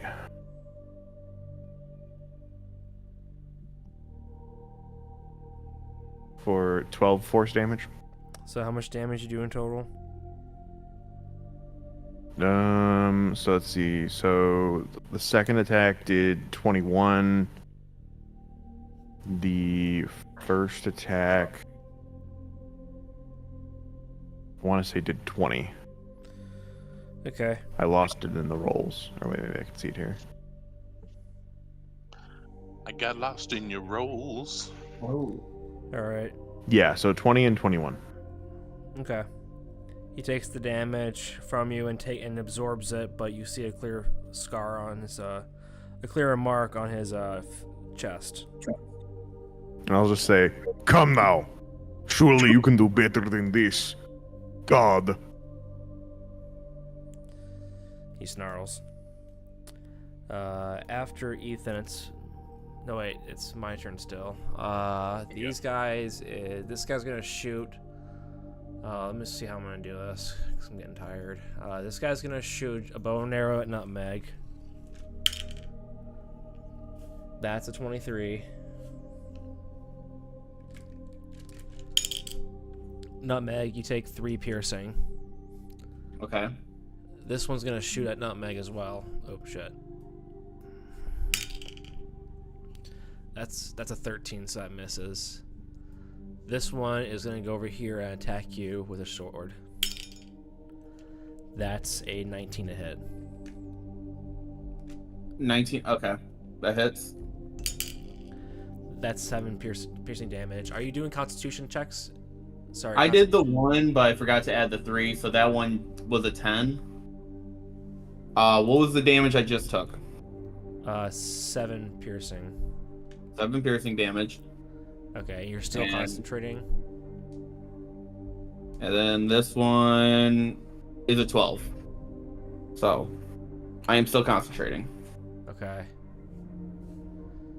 This one's gonna move here and shoot a bow and arrow at you. That's a 21 to hit. That hits. Which one's shooting? This one. I'm trying to get rid of this concentration. He's gonna have disadvantage because he's within 5 feet of me.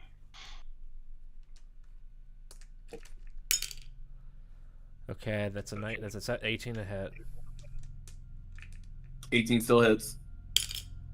Okay, that's 7 piercing damage. This one is gonna go over here and attack you as 13 well. save. That's another save. Another save. This next attack, what is it? It's 22. Okay. Nutmeg, are you remembering to add the 2 from being near me? I am not. Ooh. So the 22 hits, how much damage do I take from it? 8 piercing damage. 8 piercing. So 10 plus the 2 is 12.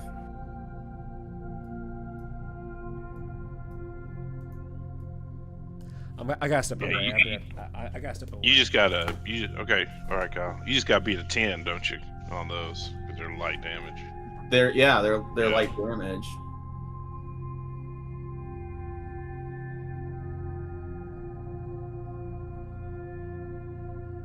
And all my rolls are on D20.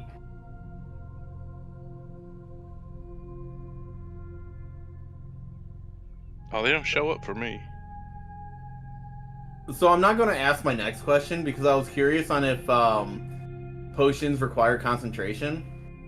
Because I was just going to keep this concentration and then drink a potion of invisibility and kind of just disappear for a little bit. It does not. You're not concentrating on invisibility if you drink a potion. Yeah. But doing that, then. But I It's a don't. good plan. It's a good strategy. It is. If you're if you're invisible, if you attack or cast a spell. See, that was going to be my next question, because what is it? Heat metal. You can use your Reapplying bonus it. action on each of your subsequent turns to cause this damage again. Doesn't Yeah. say you're recasting it. Yeah, you're not So- casting a spell. Yeah, you can do that. So I could keep bonus actioning and then keep reapplying the damage. I would imagine so. That sounds right.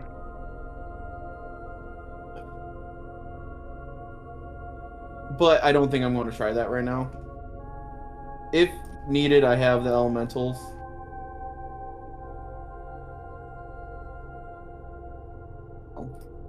I'm gonna just try to take the hits from the guy. Fair. Which I seem to be doing, pretty okay with. You do. I'm gonna try not to die. Yeah, you do that. I'm gonna get you up on this turn. I was going to say either... Because depending on what happens with me, that was going to be my plan. Oh, okay. Because to reapply heat metal, I just need a bonus action. So...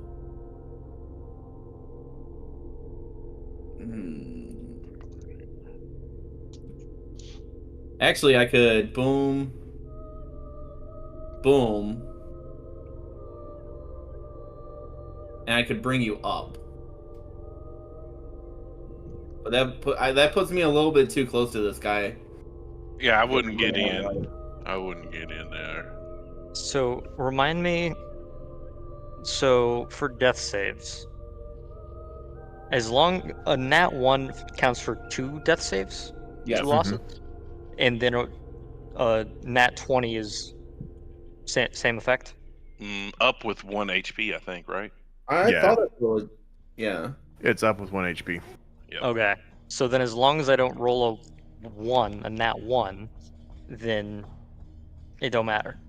Yeah. Well, even if you roll a nat 1, you don't have any failed saves so far, do you? He does I have have one. one. Yep. Oh, you Yeah, have one. barely. Yeah, he rolled a 9. He barely missed. Man. He Um, barely missed. So If you want to make an attack and get one of these skeletons down, Teddy, I can get him up with a bonus action. Which one do you want me to get down? Whichever one you want. One next to you, probably. Probably. I'm not good at fighting. That's why I have just this shit. So what I'll try to toll to dead it. I don't know if any of them have taken damage. No, but they don't seem to have much health. I mean, 2d8. True. Okay. Fuck you. Alright, so this one's gonna shoot at Ivan, I guess. And after that, everyone make Constitution saving throws. Plus If you're next to me, add 2. Yep. Yeah. So 18. Okay, who else? What everyone else got? Before I do that, is this considered a charmed or a frightened effect?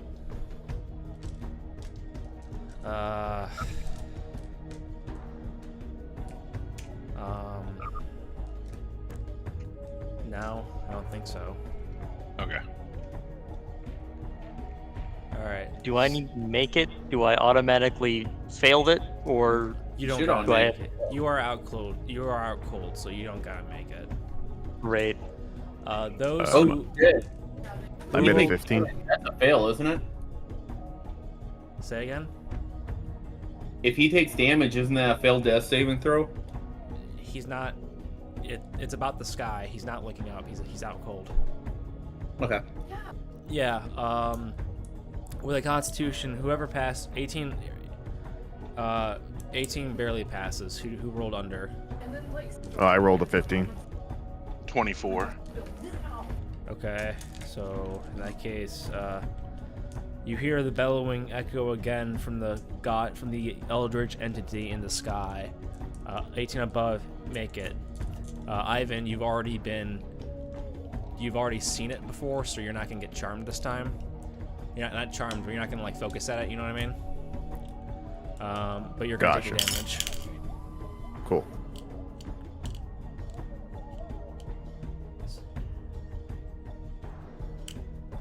Oh wow! Holy shit. 16, 21, 27. You take 27 psychic damage.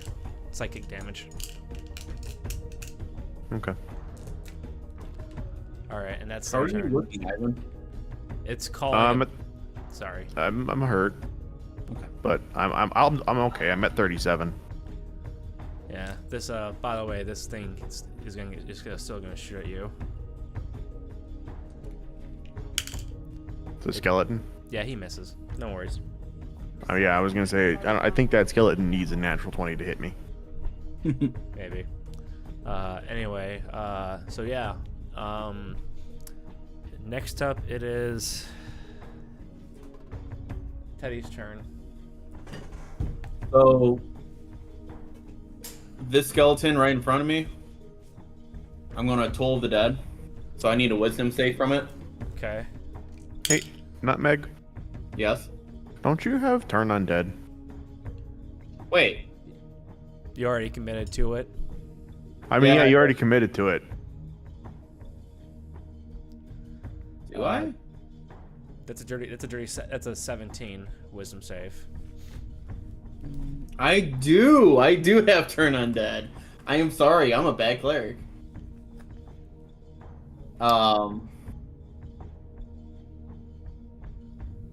So yeah, You're a cleric. that completely left my mind. But bonus action, I'm going to reapply heat metal. So let me scroll down. He's going to take 17 fire damage. Okay. Kyle, I have a quick question. Yes.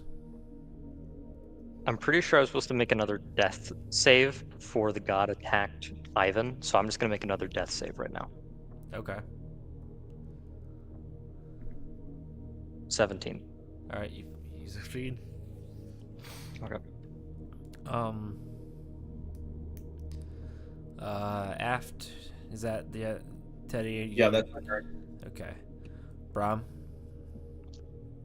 Okie dokies. I'm going to do a quick little bonus action spell here on Relix. I'm going to do a healing word. And that's going to be 5 HP. Thank you. You're welcome. He's alive. I'm not dead I'm not dead. yet.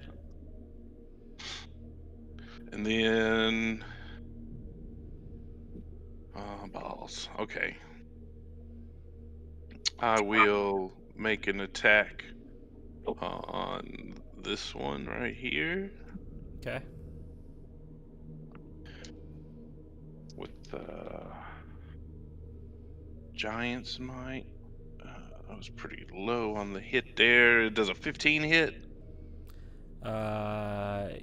Yes. Oh, okay. I don't know why I wrote that D6 with it. That's for damage. But I said I was gonna roll Giant's Might, so that's a 1 for Giant's Might, and then a 5 on the slashing, and then oh, that's the wrong one, and then 4 on the defensive flourish. So that is 10. That's 18 Okay. slashing magical. That kills him. All right, and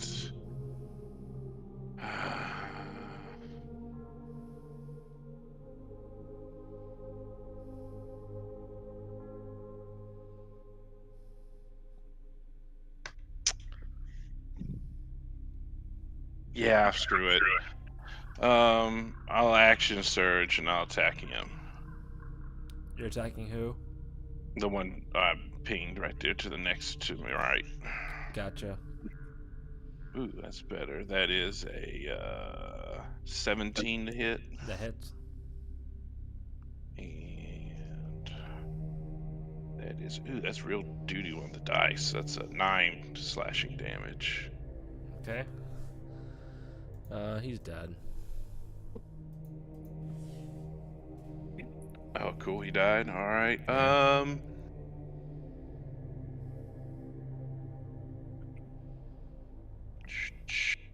Let's see where. I'd like to move a little. 19, 15, 16, 25, 30.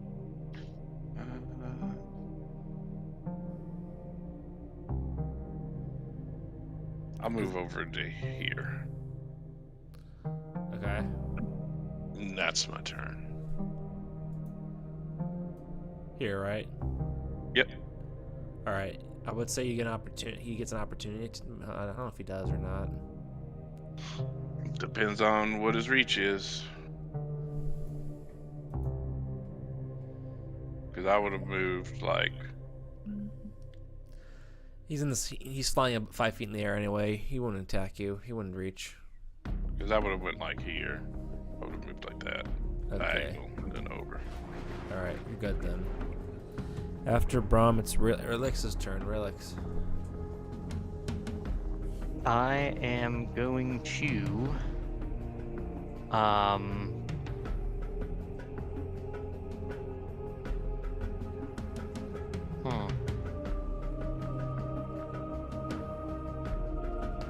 I am going to take the disengage action. I'm going to take a few steps away. Okay. And then I'm going to cast Chromatic Orb at the 3rd level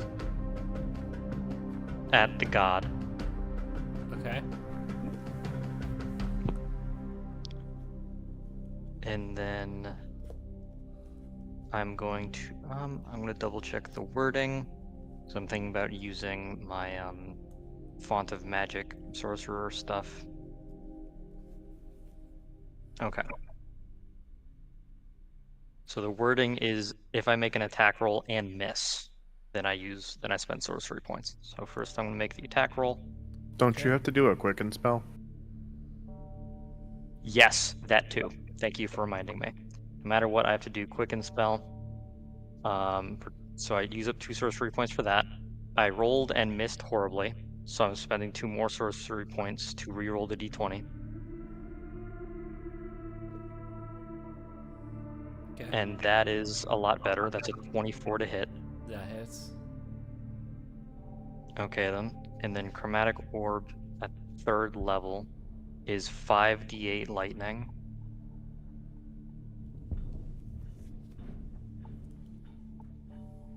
Two plus 6 is 8. Plus 2 is 10. 4, 14. Plus 6, 20 lightning damage. Okay. And that is my action and bonus action, so I'm done. All right. It's still holding up after it sits from you, but barely. It is now Ethan's turn.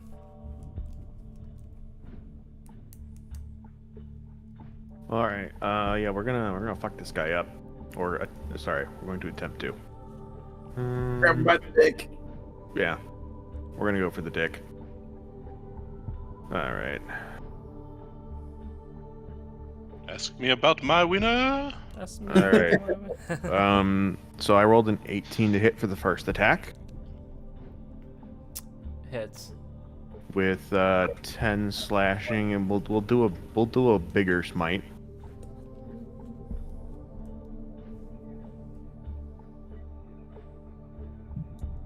So total damage there is 24 Okay. for the first attack.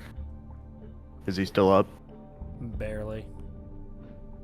Second attack. I don't think a 10 hits. Does not.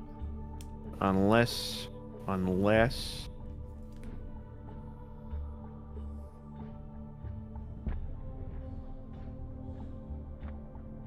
going to use my channel divinity to give me a plus 10 bonus on my attack roll. Okay. So it's a 20 to hit. That hits. I don't know why I clicked that button again. I clicked the wrong button. So that's 10 on the slash, and then I'm doing another big boy smite. Okay. So 10 on the slash and 18 on the smite. All right. How does this end? So like the first slash, I want to like slice him like kind of across down the midsection, down one of his legs, so he drops down a little bit. Okay. And then I'm gonna grab him, yank him down to the ground, and say, "Choke on this, God." And I'm going to ram my sword down his throat and through his body, just kind of like bisecting him in two.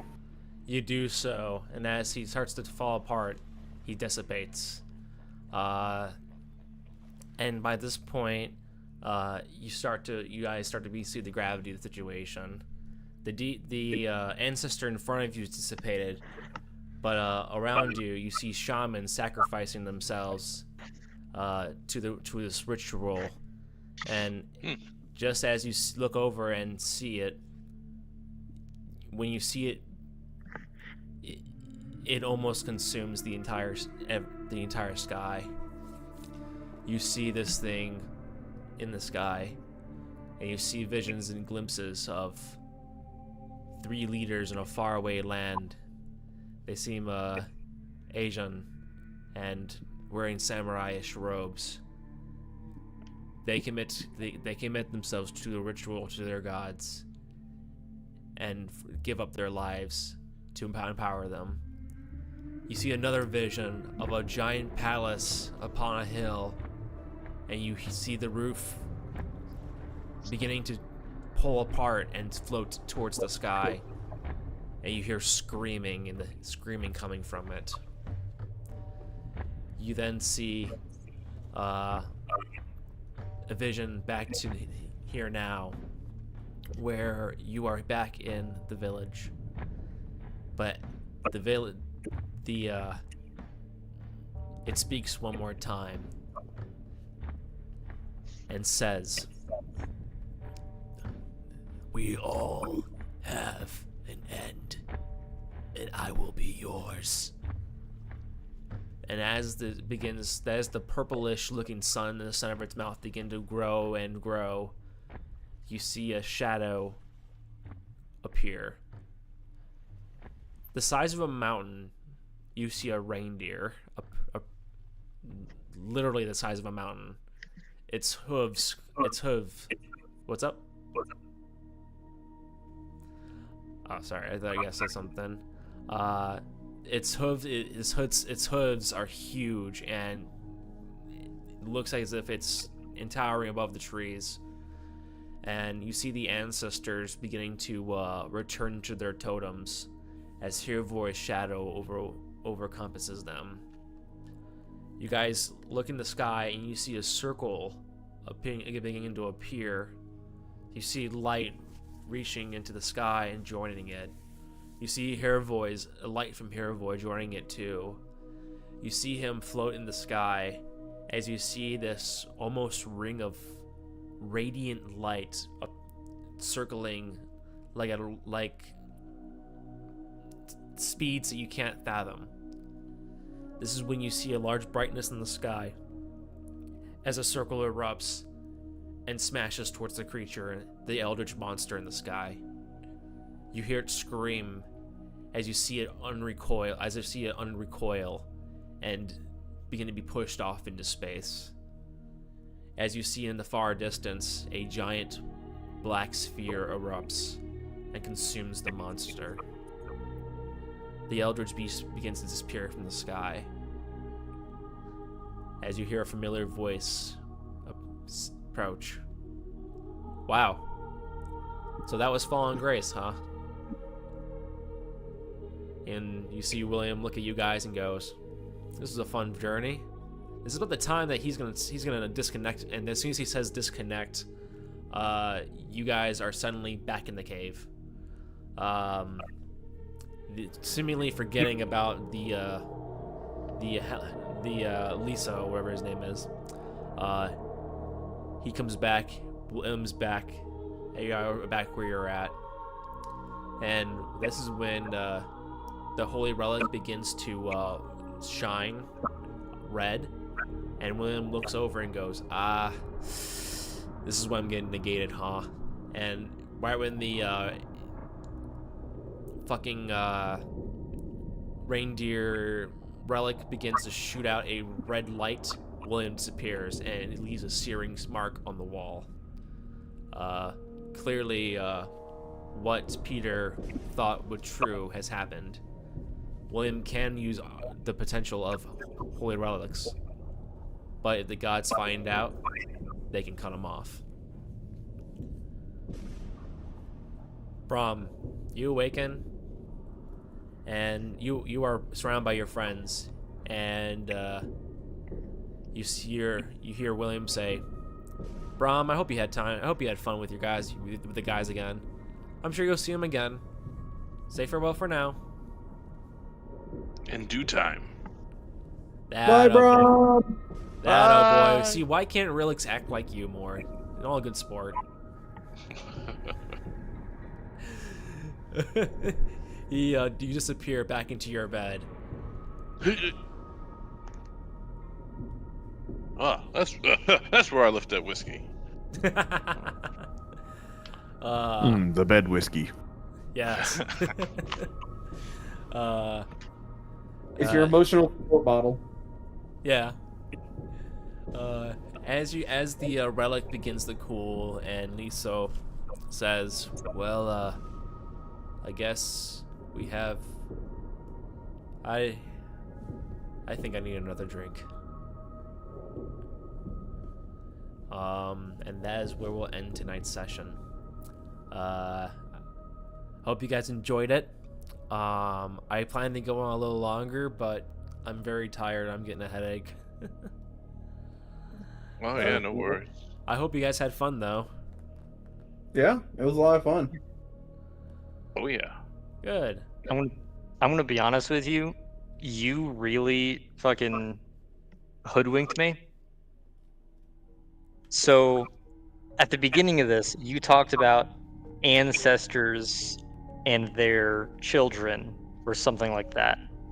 Yeah. And then the entire time you're painting it, oh no, the clouds and the sky is being covered up. Like, wait a minute. I'm not about to beat the dragon ancestor, am I? What the fuck? No, this ain't about to happen.